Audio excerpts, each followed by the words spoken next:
परिषदच्या शाळेतील विद्यार्थ्यांना गणवेश मिळाला नाही।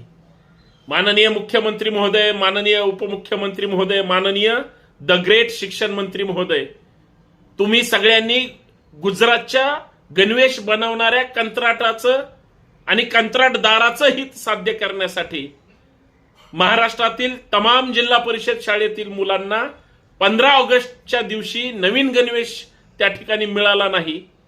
एक शाळा एक गणवेश आपली योजना ही जर इतकी फेल ठरणार असेल आणि महाराष्ट्रात एवढे गणवेश बनवणाऱ्या छोट्या मोठ्या उद्योग व्यवसाय करणाऱ्या लोकांकडून तुम्हाला तो गणवेश चालला नसेल आणि थेट तुमचं कनेक्शन गुजरातला असेल आणि मुलं जर गणवेशापासून वंचित राहिले असतील तर हे दुर्दैव आहे।